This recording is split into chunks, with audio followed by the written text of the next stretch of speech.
Hello, my name is DK और हम पढ़ा रहे हैं हिस्ट्री। इससे पहले हम लगभग 3 से 4 वीडियो बना चुके हैं। अगर आपने मेरी वीडियो में अभी आए हैं तो मैं आपको सजेस्ट करूंगा कि पहले मेरी वीडियो देख लें, तभी आपको ये वीडियो समझ आएगी। और मैंने हिस्ट्री में क्या क्या पढ़ा दिया, देखो इतिहास की जानकारी के स्रोत क्या हैं, मैं ये पढ़ा चुका हूँ। फिर इसके बाद प्राग ऐतिहासिक काल किसको कहते हैं, इतिहास का काल विभाजन किस तरीके से करते हैं, लिपि के आधार पर हम काल का विभाजन करते हैं, ये हमने उसमें पढ़ा था। फिर उसके बाद ताम्रपाषाण काल और फिर महापाषाण काल पढ़ते हुए हम सीधा हड़प्पा सभ्यता में पहुंच चुके थे। हड़प्पा सभ्यता की अब से पहले 2 वीडियो आ चुकी हैं। आज की क्लास हड़प्पा सभ्यता की अंतिम क्लास होगी। आज की क्लास में हम हड़प्पा सभ्यता को पूर्ण रूप से समाप्त कर देंगे। इसके बाद हम वैदिक काल में पहुंच जाएंगे। तो इसका मतलब आज की जो क्लास है उसकी जो शुरुआत है हम यहाँ से शुरू करेंगे कि हड़प्पा निवासी किस धातु का प्रयोग करते थे, किन किन धातुओं से वे अच्छे से परिचित थे। इसका मतलब धातु कला। पहली बात देखो, क्योंकि कांस्य की मूर्ति यहाँ से मिलती हैं और कांसा बनता किस चीज़ से है, तांबे को टिन में मिलाने से। एक निश्चित अनुपात में जब आप तांबे को टिन से मिलाओगे तो कांसा आपको प्राप्त होगा। और कांसे की मूर्ति का जो साक्ष्य है वो मोहनजोदड़ो से मिला है। और कांसे की मूर्ति मिली है, इसका मतलब ही है कि ये लोग मतलब तांबे को पिघलाना जानते होंगे, तभी मूर्ति बनाई जा सकती है। इसके बाद चांदी के स्रोत मिलते हैं, सोने के स्रोत मिलते हैं, तांबे के भी स्रोत मिलते हैं। टिन की बात हमने कर ली, टिन भी मिलता है। कौन सी धातु यहाँ पर नहीं मिलती? हड़प्पा सभ्यता के निवासी लोहे को नहीं जानते थे, लोहे से ये लोग परिचित नहीं थे। इसके बाद जब हम बात करते हैं इनकी मूर्ति कला किस लेवल की है, तो मूर्ति कला में जो सर्वाधिक मूर्तियां मिली हैं तो वे मिट्टी की मूर्ति मिली हैं। मिट्टी की मूर्तियां सबसे ज़्यादा मिली हैं। इनका उपयोग ये लोग करते थे खिलौने बनाने में और धार्मिक कार्यों में प्रयोग होने वाली वस्तुओं के रूप में। फिर जब हम बात करते हैं सर्वाधिक एक मतलब जो मूर्ति मिली हैं उसमें पशु जो अंकित हैं, सर्वाधिक किस पशु का चित्र मिलता है, तो एक कुबड़ वाला जो सांड है उसका चित्र सर्वाधिक मिलता है और इसको ये लोग बहुत पवित्र मानते थे। फिर आगे चल के जब हम बात करते हैं इनके यहाँ पे मूर्ति कला, इनके मनकों पर भी उसके चित्र देखने को मिलते हैं और मन के लोथल से मिलते हैं। और मालाएं बनाने के कारखाने भी यहाँ से मिलते हैं। माला बनाने के लिए ज़रूरी है छोटे छोटे मन के, छोटे छोटे मनकों को मिलाते हो तो माला बनती है। तो इसका मतलब ये है कि ये माला बनाते थे और लोथल में इसके प्रमाण मिले हैं, चंद हुदड़ों में भी इसके प्रमाण मिले हैं। और देखो मोहनजोदड़ो से सोने के मनके और चांदी की बालियाँ मिली हैं, इसके प्रमाण भी अलग से मिले हैं। मतलब देखो लोथल और चंद हुदड़ों से मनके मिले हैं और मोहनजोदड़ो से सोने के मनके और चांदी की बालियाँ मिली हैं। ये प्रमाण डायरेक्ट पूछे जाते हैं, ये डायरेक्ट इन्फॉर्मेशन है।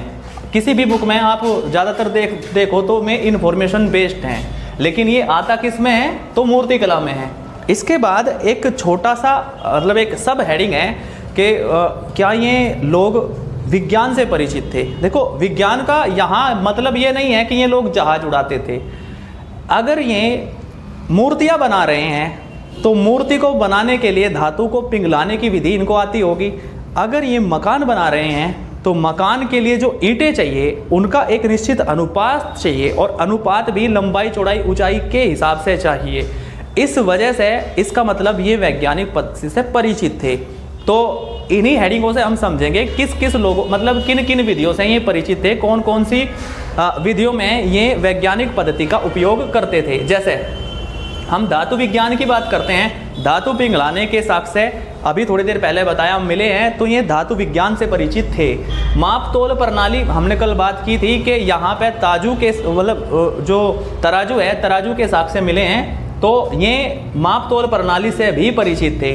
मौसम विज्ञान से ये लोग परिचित थे। ग्रह नक्षत्र और भवन निर्माण से ये लोग परिचित थे।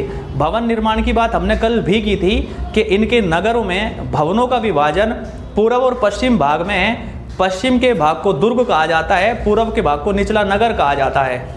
ये विभाजन और तो और इनके जो भवन हैं, इनके भवन इस तरीके से बने हुए हैं कि मुख्य दरवाजा सड़क पर नहीं खुलता है, पीछे की ओर खुलता है। तो ये वैज्ञानिक पद्धति है जो ये लोग अपनाते थे। तो इनकी जो वैज्ञानिक पद्धति है भवन निर्माण में देखी जा सकती है। ईंट का निर्माण ये लोग करते थे, तो इसका मतलब ये ईंट निर्माण में भी दक्ष व्यक्ति थे। फिर अगर आप इनके जल निकास प्रणाली को ध्यान से देखो तो नालियां समकोण पर मुड़ी हुई हैं और नालियों को कुछ इस तरीके से बनाया हुआ है कि जल से वे दूर हों, और जल टेक्निक ये बहुत अच्छे से फॉलो करते थे।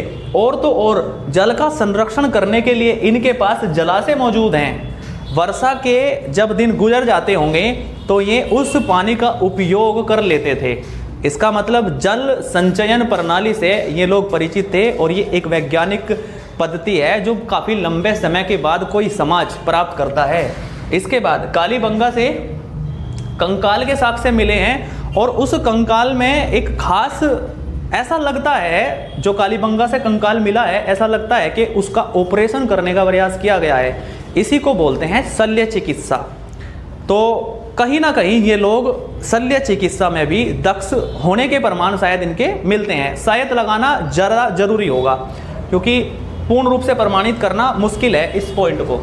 फिर इसके बाद यहाँ तक हमने धातु कला, मूर्ति कला, वैज्ञानिक कला ये पढ़ लिया। अब बस एक ही पार्ट बचता है, हड़प्पा सभ्यता के निवासी किस धर्म से संबंधित थे, इनका धर्म क्या था।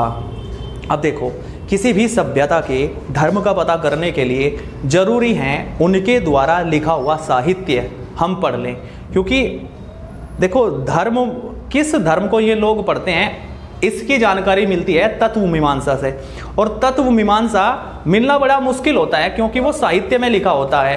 ब्रह्म के साथ जीव का कैसा संबंध है, इनके विचार ब्रह्म को लेकर क्या हैं, ये समझना थोड़ा सा मुश्किल है, क्योंकि दार्शनिक पक्ष इसलिए बता पाना मुश्किल है, इनकी लिपि आज तक पढ़ी नहीं गई है, लिपि ही कोई नहीं पढ़ पाया, तो कैसे बताएं कि ये लोग ईश्वर को किस तरीके से देखते थे या ईश्वर का जीव के साथ कैसा संबंध है, ये नहीं बता सकते। तो हम मतलब अभी ये समस्या हमारी है, हम इनकी लिपि नहीं पढ़ सके। हाँ, लेकिन धर्म का एक दूसरा पहलू और होता है।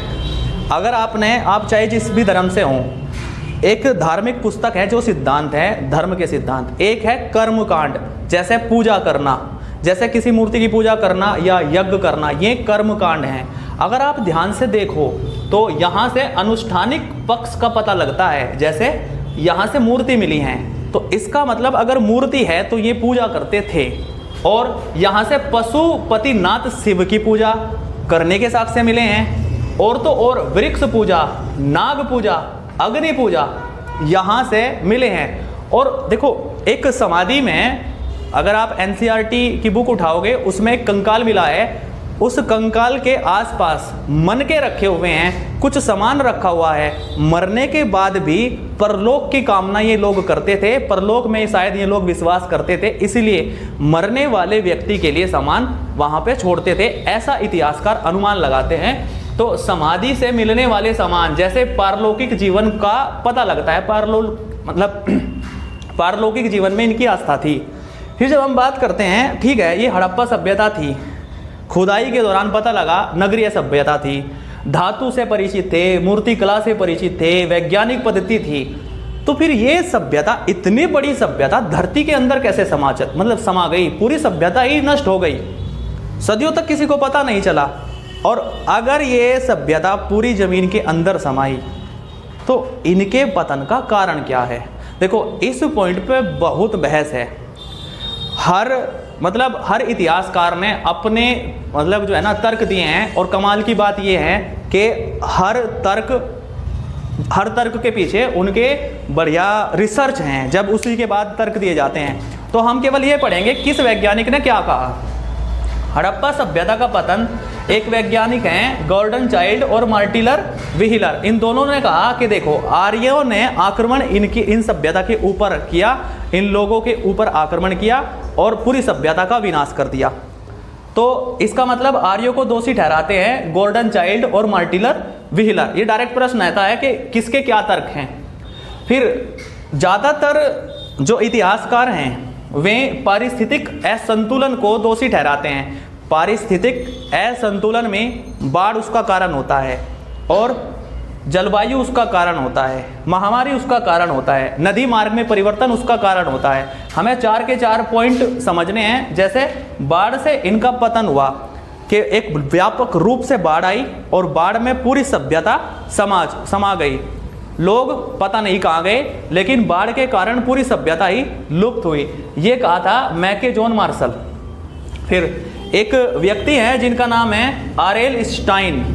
ये व्यक्ति कहते हैं कि देखो, इसका कारण है जलवायु परिवर्तन, क्योंकि बड़े पैमाने पे ये नगरीय सभ्यता थी, नगर थे, बड़े बड़े नगर थे, जिसकी वजह से क्लाइमेट चेंज हुआ होगा, क्योंकि बहुत व्यापक पैमाने पर ईंधनों को दहन किया गया होगा और जलवायु में परिवर्तन आया, जिसकी वजह से एक त्रासदी आई और जो पूरी सभ्यता को नष्ट करके चली गई। ये कहा है ओरेल स्टाइन ने। फिर एक व्यक्ति है कैनेडी। इन्होंने कहा है कि देखो, महामारी फैली है और महामारी में सारे लोग मर गए, सभ्यता समय के साथ मिट्टी के नीचे चली गई, इस वजह से ये लोग लुप्त हो गए।